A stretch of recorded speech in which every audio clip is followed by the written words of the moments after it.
Ladies and gentlemen, allow myself to introduce myself. Hey guys, it's Slender. You guys ready for some patch notes? Holy crap, this is going to take a while. I was going to do it in two different videos. You know, I still might separate them. And my original plan was to give you guys all the important stuff, all the big changes first, and then do the video of the entire patch notes. But as I started reading, there's so much information. I can't really separate it. I'm just going to do the whole thing. So sit back, relax. It's going to be a while. And, before I get started, just want to say if you guys want to continue getting more content from Slender MMO, don't forget to like, subscribe, and hit that bell notification icon. So, let's get started. First things first, when's the update coming out? It's coming out today, the 18th, which technically it already is today, the 18th. So they're going to be doing the downtime at 6 in the morning. And now that's Eastern time for me, so 3 a.m. for you guys in the western part of the country. And the downtime is going to last about 4 hours. Hopefully everything goes smooth and we're able to play around 10 o'clock Eastern and 7 o'clock Western. So I'm excited. Hope you're excited. Unfortunately, I have to work, which sucks. But hey, you know what? If I get more subscribers, maybe I can quit my job soon. All right, I'm going to stop. So, update. A lot of stuff, guys. A lot of stuff. So please be patient. So here we go, guys. It's going to take a while. So here we go. All right, guys. Time for the notes. Let's get going. Brimstone Sands release. Oh, Brimstone Sands Zone. Brimstone Sands Zone.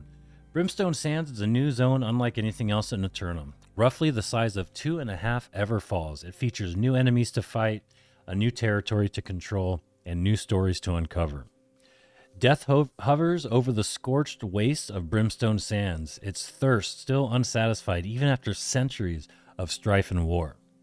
The ancient Egyptians first encountered the godlike ancients here and built monuments and vast cities that were part of a flourishing civilization thousands of years in the past. Their civilization has long fallen to ruin, and few of those original inhabitants remain except for the mysterious sorcerer Imhotep, with whom players must work with to solve the desert's mysteries. The most immediate threat in Brimstone Sands is posed by the deranged remnants of the Roman Empire's 19th Legion. What exactly befell the Romans must be discovered, but they have fallen to corruption and now besiege the ancient ruins of a mysterious pyramid known as Akhet. They are certain that within they will find the secret to their redemption and the long-awaited resurgence of the Roman Empire. The Ennead Expedition. Delve into ancient ruins to face the vigilant Anubian guardians and solve hieroglyphic puzzles to achieve new power. Players will explore ancient mysteries with Imhotep, battle powerful sand demons, and perhaps, if they persist, restore the rightful ruler who can finally bring order and hope to the region after centuries of chaos. Revamped starting experience. We've completely redesigned the early levels of New World so players who start the game or roll a new character will experience brand new stories and quests. We listened to player feedback about the starting experience in New World and made the following changes. First, we've got an awesome new optimized quest flow. And folks, let me tell you, it is very, very, very good, way better, much improved. Quest flow through zones has been optimized with NPCs who move around with a story that takes players through each region of the game, unlocking side content to pace out the experience. New quest dynamics. We've added a variety of new quest dynamics from wave events to tracking and traversal challenges, puzzles in the ruins, unique interactions with the world, and dynamic events players will encounter. Streamlined story. We've revised onboarding to stay focused on the central storyline, introducing the legacy of King Arthur and Monarch's Bluffs, and a curse and famine from the sorceress Medea in Windsward. Players will still converge on the hermit Jonas to start on the path to becoming soul wardens, but the Jonas quests have all been consolidated in Everfall. The hermit himself is now more mobile, while the story and quest flow vastly improved. Zone upgrades. We've also added a lot more character to the zones and settlements in Monarch's Bluffs and Everfall, with new enemies, new major locations, and new challenges in the quest and open world. Night Vale Hallow. Shapes in the mist, shrieks in the night, the demon Balthazoo, Marquis of Terror, and his horde of ghoulish pumpkin knights are spreading a living nightmare across Eternum. Aid Salvatore the Mad in his quest to banish these foul terrors and collect a bounty of limited-time Night Vale Hallow rewards. This event will run from the launch of Brimstone Sands until November 1st. Characters must be level 35 or higher to start the quest line. Greatsword weapon. Get ready for a new weapon, the Greatsword. This blade utilizes offensive and defensive stances, adapt to different situations to survive in battle. Both weapon skill trees feature versatile tactics for varied playstyles. The Onslaught tree embodies relentless offense and focuses on defeating enemies before they can take you out. The Defiance tree excels at aggressive defense that can survive and deal damage against multiple opponents. The Greatsword scales evenly with strength and dex, making it a good pair for many other martial weapons. And everyone, I just want to tell you, the Greatsword is so much damn fun. You're going to love it. You're absolutely going to love it. And this just makes me super optimistic for new weapons that continue coming out going forward. Heart Gem abilities. Adventurers can now further customize their playstyle through Heart Gem abilities. Basically, we're getting a fourth ability. You've got Detonate, which overloads yourself with arcane energy to detonate and deal significant damage in a large radius around you. Players can move and attack while the ability is active. Grasping Vines. Punch your hand into the ground to unleash vines around you and root all nearby enemies. Stone Form. Turn yourself to stone and become immune to daggers, knockdowns, stun, roots, and slows. Players can move and attack while this ability is active. Cannon Blast. Whip out a large handheld cannon and fire a cannonball that deals significant damage on impact. And lastly, probably my favorite, Dark Ascent. Sprout corrupted wings and fly up into the air, hover briefly, and then slam back down into the ground, staggering and dealing damage to all nearby enemies.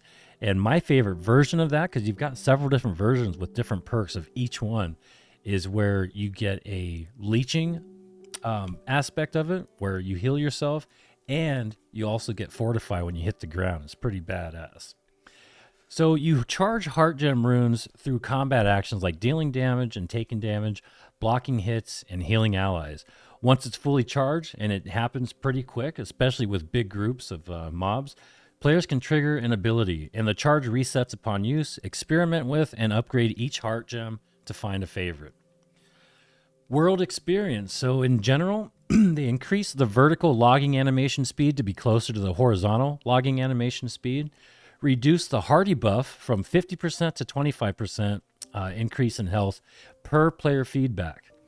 Trader's Hold rope rail now has consistent collision. Improved voiceover sync for NPCs Nessa Harrower and Cornell Reynolds. And replaced a mountain lion with a grizzly bear south of Clearview Crypt. Now guys, I'm telling you, there is and are some pretty crazy changes coming up we're about to read. So they adjusted, this is some QOL, quality of life stuff. They adjusted XP curves for multiple gameplay aspects. And now when you level up, it is quick. It is absolutely quick. Somebody got to level like 53 within 15 hours or something. It is crazy. So they adjusted, like I said, XP curves for multiple gameplay aspects. So character leveling greatly reduced character XP required after level 20. Listen to this, 140% reduction through level 45, then 160% reduction through level 60. This is absolutely crazy, and I'm telling you, you level up so fast now. Town projects have been significantly nerfed. XP rewards have been reduced by 75%. Faction missions, XP rewards have been increased by 125%. Lore notes, and this is a big one. You're going to want to hit every single lore note. It is insane. That's how I did like 50% of my leveling. So the lore notes, XP rewards have been increased by 200%. Gathering XP, same thing, increased by 200%. POI discoveries, whenever you explore and discover a new area that you've never been, 200% increase.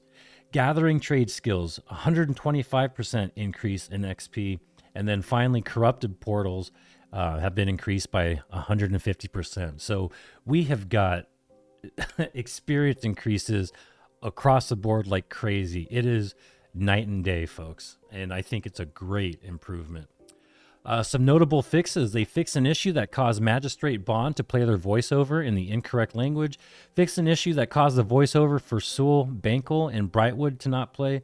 Fixed an issue that caused Cat Den point of interest icon to appear as a wolf den. They fixed an issue that caused player weapons to not fade out during cutscenes. Fixed an issue that caused the camera to spin around uncontrolled. Fixed a rare crash bug that sometimes happened when first loading into the world. Fixed an issue that caused performances to desync with the player. Fixed an issue that caused the town board and journal to display incorrect information after leaving an expedition. Fixed an issue with collision and illumination in the Montour expedition area. Fixed an issue that caused music performances to not start properly. Thank God. I'm so happy I'm reading this right now. You guys have no idea. That drove me crazy, especially when I'm trying to make a damn video. Fixed an issue that caused the player to hold their primary weapon while playing an instrument. Another good fix. Fix an issue that caused the unsheathing sound to not play when selecting an instrument in musical performances. And finally, fix an issue that caused players to fall off of fort walls when exiting turrets in war. So we've got a bunch of expedition changes, and the changes are as follows. Barnacles and Black Powder, they fix an issue that caused Admiral Black Powder to play his intro with his cannon in his hand instead of his back. Added collision so players can no longer use the hut near the pier as a safe spot. Adjusted collision in the crow's nest to prevent players from leaving the combat zone. AI can no longer be aggroed onto the Nereid. Fix an issue that caused status effects from the Nereid to persist after death. Fix an issue that caused Nereid spears to not clean up after a team wipe. Fix an issue that caused some VFX for Nereid to not apply correctly. Or Nereid, I'm not sure. Fixed a client crash during movement inside the expedition. And finally, fix an issue that made players unable to use Unstuck at certain locations. The Depths, they fixed an issue that caused the fight with Captain Thorpe not to start. Tempest Heart, they fixed the position for antiquated coffer that was hidden under the geometry. You know, they've been saying they fixed that for like the last 10 and a half patches. I don't know what's going on with that. And then also for Tempest Heart, they reduced the perception radius of Ekeke so that he no longer targets respawning players. Genesis, they fixed an issue that prevented the Alluvium Morrow encounter from starting correctly in mutated versions. They fixed an issue that caused water flickering issues with the environment, and they added collision to prevent players from going out of bounds in the Genesis Caretaker fight. Dynasty Shipyard, they fixed an issue that caused room names to not update on the map. Fixed an issue that caused the Commander Chen mini-boss to leash to an incorrect position if pulled far enough beyond his initial spawn. Fixed some pathing issues in the Commander Chen fight in Dynasty Shipyard. Fixed an issue that caused animation stutter during the barracks encounter. And finally, fixed an issue that caused Joven or Oro to become stuck in their cages. And those are the big doggos. For Lazarus, fixed an issue that caused Scylla to not initiate her encounter. Starstone, they tightened up some areas where players could lose AI aggro. They fixed an issue that caused water flickering issues with the environment. And finally, the protection bubble in Starstone Burrows now plays music when activated. Mutators, so they changed some stuff, significant things in mutators. One of them you guys aren't going to like. And that's going to be the third one. So gold and silver ranks have been adjusted to 50,000 and 25,000. Mutations now give more Umbro at lower difficulties. I think that's an amazing fix or update. Now this one kind of sucks. And me and Ginger Prime were just talking about this on his live stream. How we think it's great that you can run a dungeon maybe with some new people and kind of show them the ropes. And even if you don't finish the dungeon, you still get good loot. You know, you get loot from the first boss or, you know, these guys or those guys. Now, the chests have been moved to the end of the mutation runs. What the heck are you guys thinking? Why would you make that change? Now, maybe I'm just reading that wrong, or maybe I'm interpreting it wrong, but that sounds like a really, really bad move. I don't know what they were thinking with that, and maybe I just have it all wrong. But now, I mean, I'm assuming by chest, they mean the boss loot. Well, you know, when you open the chest, if they're all at the end of the run, I'm sure you guys understand my frustration. Gatherable items now add to the mutation score. Bosses and mini-bosses now add to the mutation score, similar to named enemies. And they also fix an issue that caused a double penalty for team wipes, which was respawns plus team wipes by subtracting active participants from respawn count when team wipes occur. So some fixes. They fixed an issue that caused Berserk and Ice Pylon to trigger the Weary effect and mutators when outside of combat. Berserk and Ice Pylon will no longer activate the combat state upon activation. They fixed an issue that caused the Fiery Mutator effect to remain on players when they died or were put into Death's Door. Fixed an issue that caused some effects to not apply to low-level Eternal Mutators and Expeditions. Updated the radius of Shiver Mutation effect from 10 meters to 4 meters to match the visual effects and intended area of effect. They updated the Weary Mutation so that the meter only fills while the player is in combat. Updated the Weary Mutator tooltip to state that it is only active while in combat. Reduced the brightness of Unstable Orbs and Frenzied Expedition Mutation to be more friendly to players with photosensitivity. Adjusted Umbral rewards, giving more Umbral at lower difficulties, and fixed an issue that caused casting abilities to not regress the progression of the Weary Mutator. Some quests, they removed the PvP faction missions, Dominate, which is the one where you kill players in enemy factions, and Conquer, where you capture the fort, as we plan broader changes to Influence. Dominate was often difficult for players to complete within the time frame of an Influence race, and Conquer could not be completed at all if the fort was locked.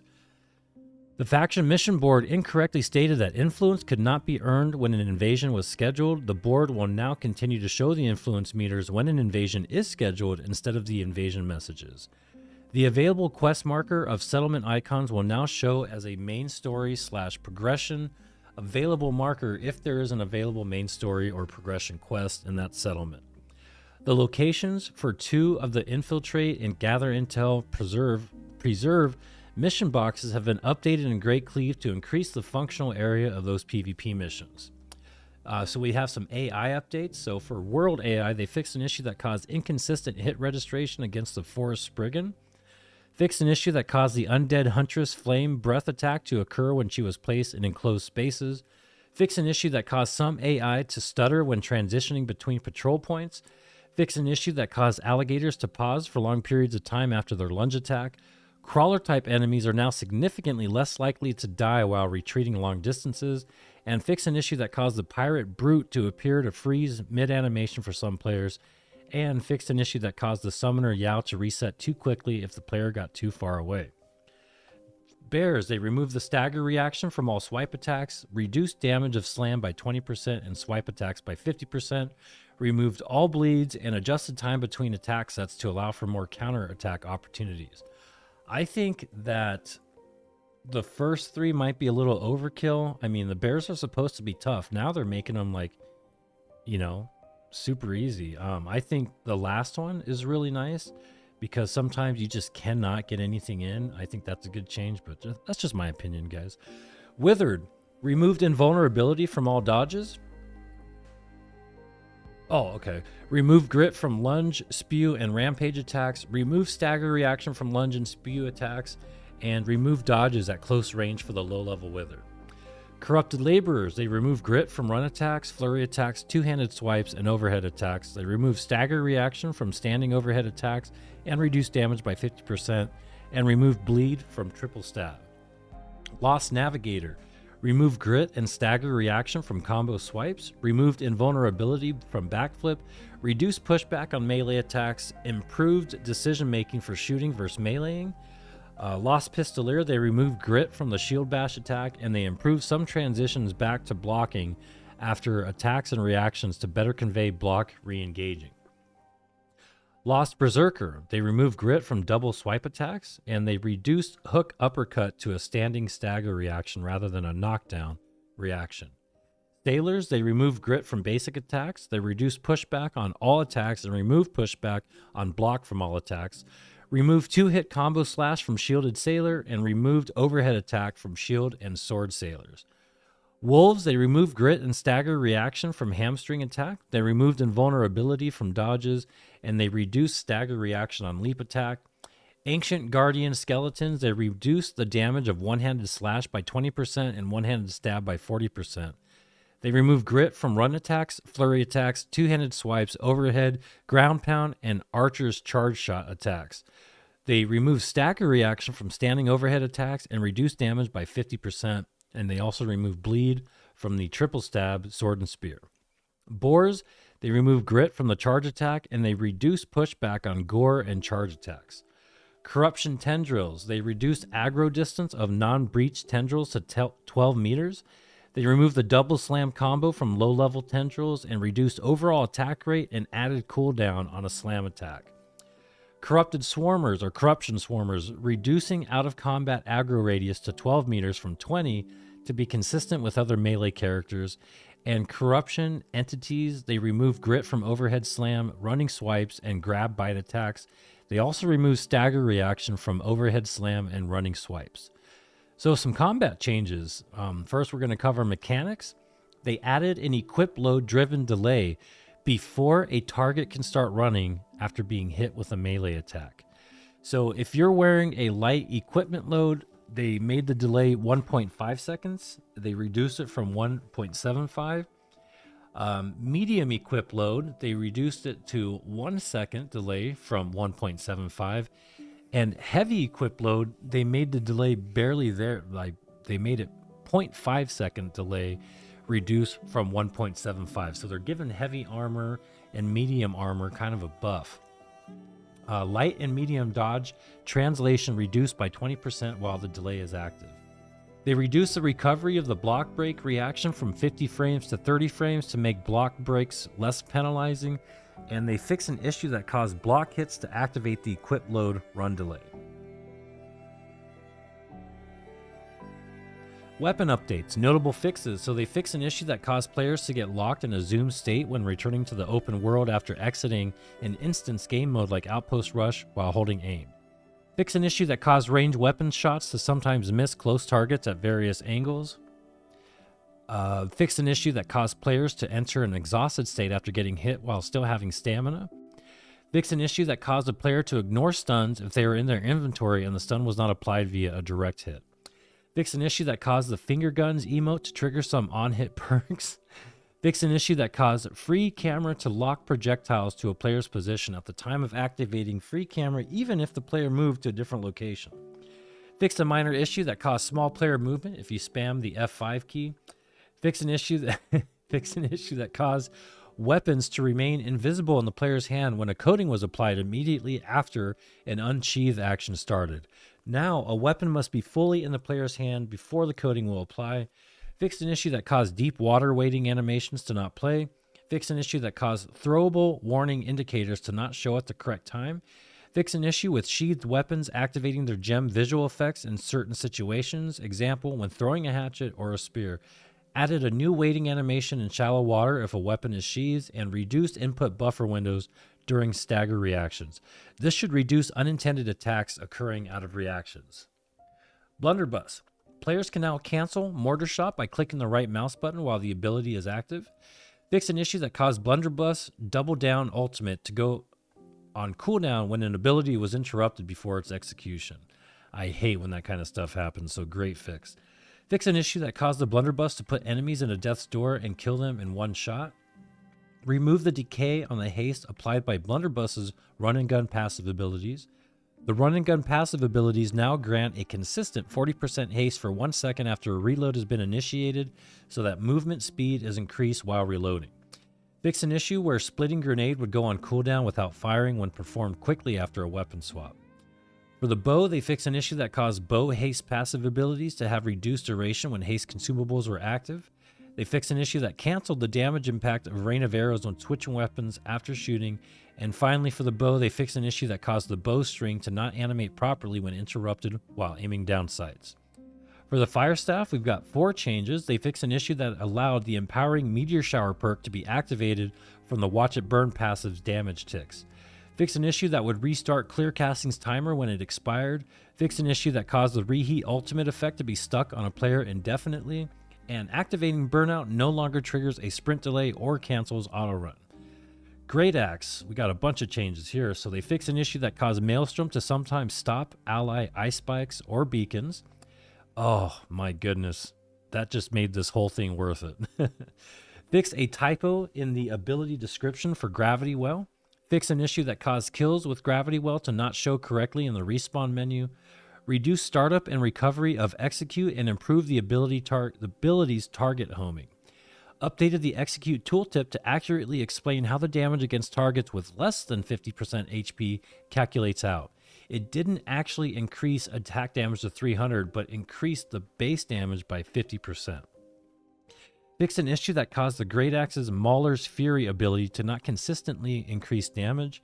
Fix an issue with the Reap ability that caused the target to pass through the player and then move back to the front of the player when pulled. Fix an issue that caused the root applied by Gravity Well to not show the icon as red. We have 3 hatchet changes. They fix an issue that caused the hatchet's Rejuvenating Crits passive to not trigger on headshots. Separated the Infected Throw Disease and Weakened status effects into 2 different effects. And Aerial Transmission, Weaken, and Disease debuffs now persist correctly on affected targets when Disease Cloud disappears. Hey, I knew they would put it in the patch notes. Good job, guys.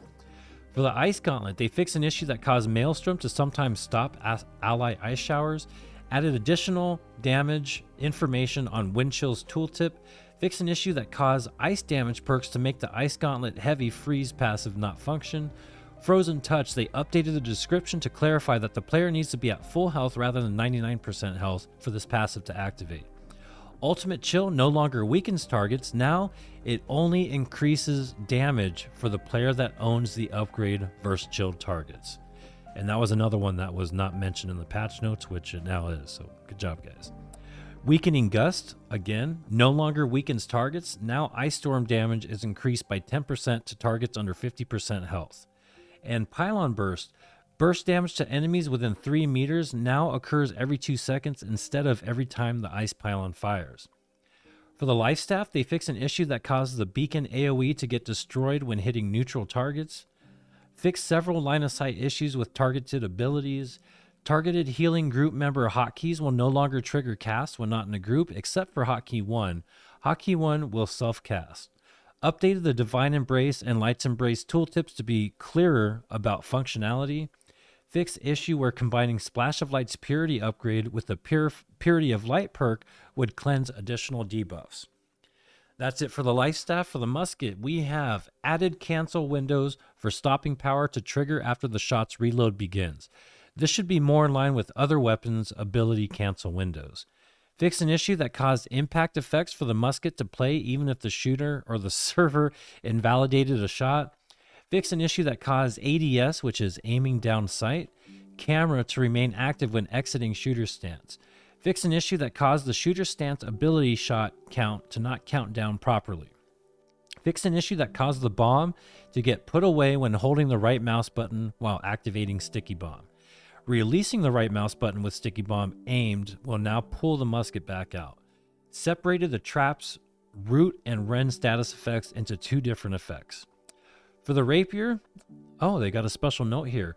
We found that Rapier was being primarily used as a pocket escape weapon, which was never its intended purpose. We want players to use its mobility to gain tactical positioning in combat, not to run away. We also felt that Repost was frustrating to fight against because it couldn't be punished if the user made a mistake. Adding some risk to the ability, particularly when fighting multiple enemies, should help alleviate that. We'll continue to look at the Rapier and make changes as necessary.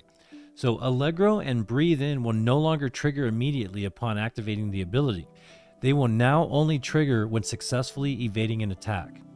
Repost, they've added additional recovery to the counterattack and cancel animations, reduce invulnerability window slightly at the end of the counterattack, reduce counterattack hitbox size to make it less likely to hit multiple targets, and they increase the counterattack homing to make it more likely to only hit a single target.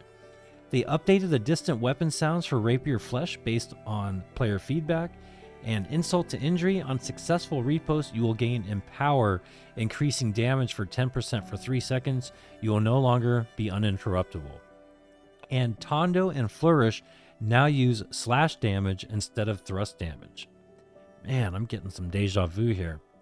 For the Spear, they fix an issue that caused the Spear's defensive stance passive to trigger from damage over time ticks when using the Bleeding Sweep perk.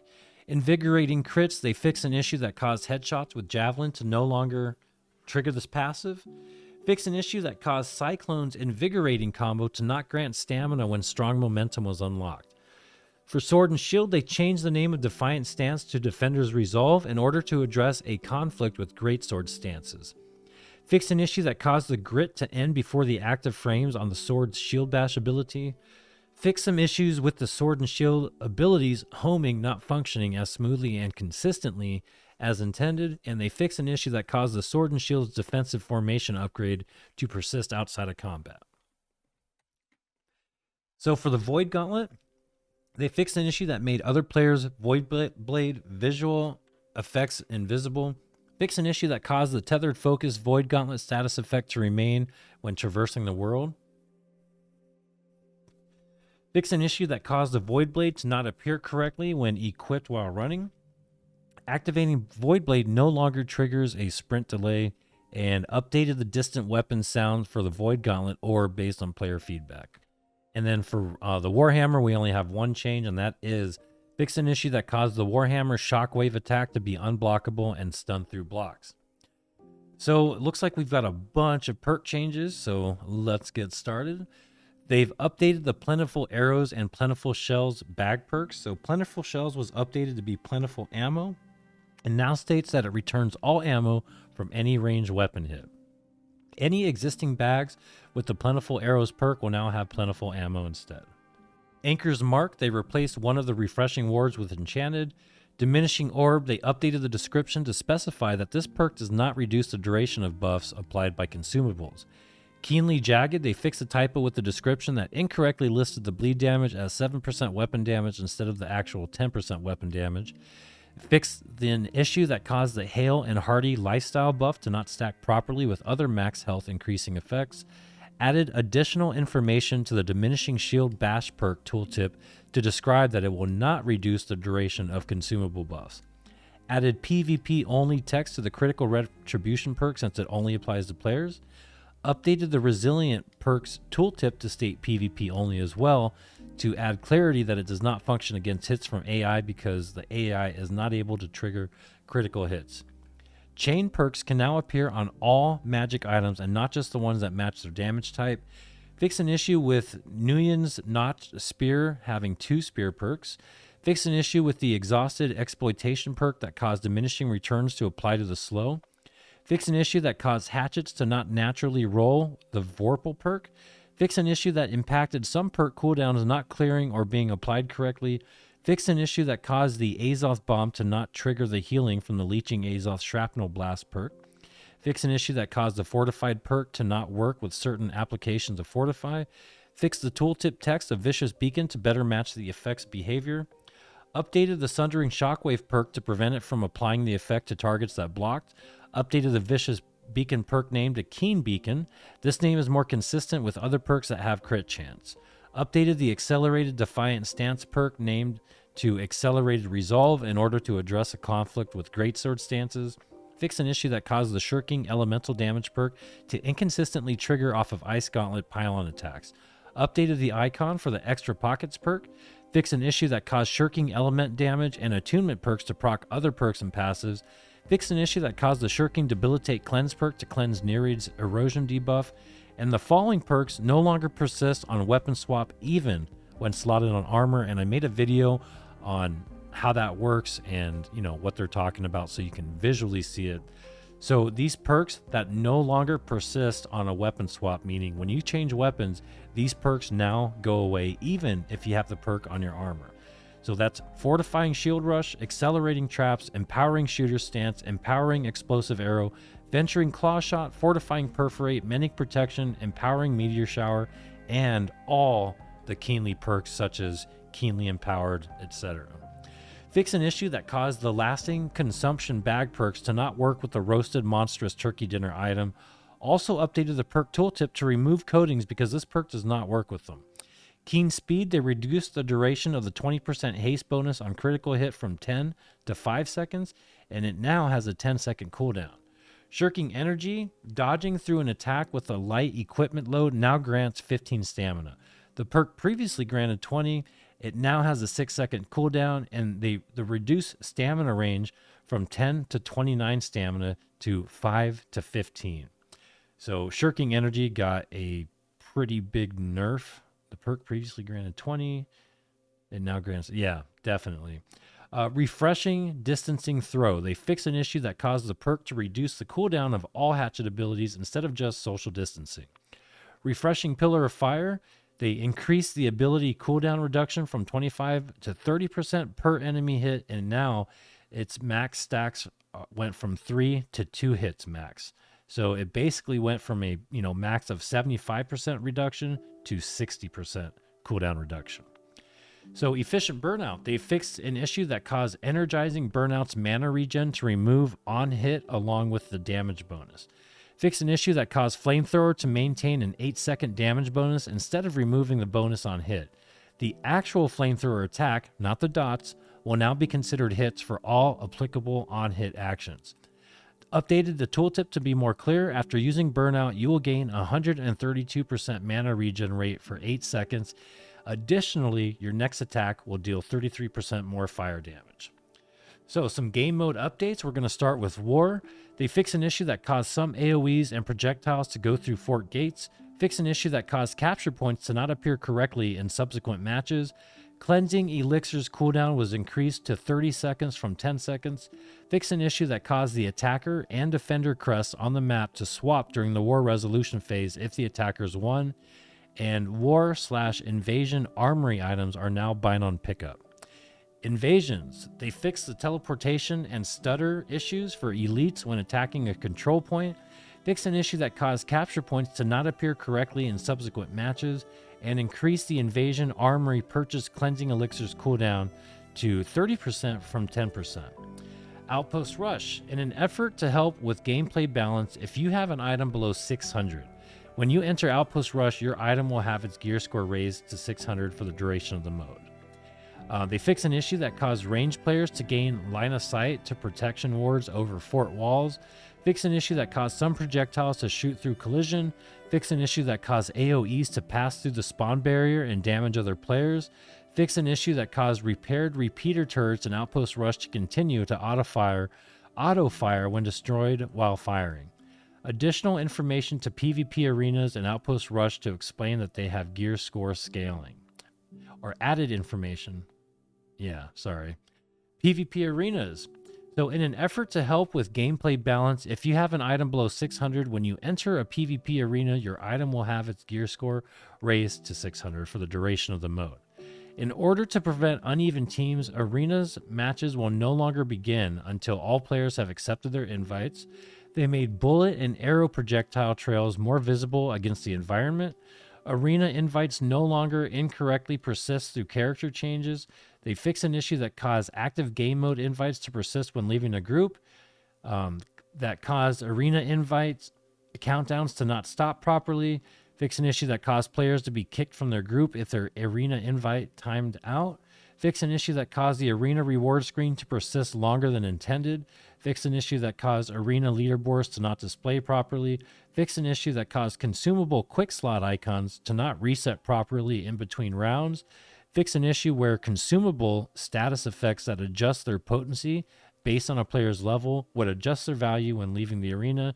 And finally, they fix an issue with the PvP arena sometimes showing the incorrect rewards. So we've got some economy, progression, and gear changes. So first of all, we're going to start with endgame. So we wanted to give new level 60 players more guidance on how to engage with endgame systems like expertise, gypsum, etc. There is now a new banner upon hitting level 60 that links to a new section in the journal to explain these systems in detail, as well as some reminder pop-ups on the next 3 logins. Territory ownership. They updated the revenue structure for territory ownership. All revenue earned in a world is now pooled together, and a percentage is distributed to each governing company. The percentage amount is based on the territory and its town level, ranging from 5% to 12.5%. If you guys want more information on this, or you want like a video explaining the changes, I made a territory ownership, or it's called territory management video, so check it out if you want some more detail on it. They updated the territory upkeep cost to scale linearly with the town level. The maximum upkeep cost at town level 39 is now dependent on the territory's revenue split percentage. So basically, the lower the percentage of money you get for that town, the less you will have to pay for upkeep. This change addresses the breakpoints that incentivize territory owners to not update the town level. They locked all tax rates for territories. So now you can't have a really, really mean company leader just crank up the taxes. It's all set. It's all locked now. So housing tax is set at 1%. Crafting tax is set at 0.5%. Refining tax is set at 0.5%. And trade tax is 2.5%. For full changes, please see our dev blog here or check Slender's video. The cooldown for changing a company's siege timer has been increased from 24 hours to 1 week.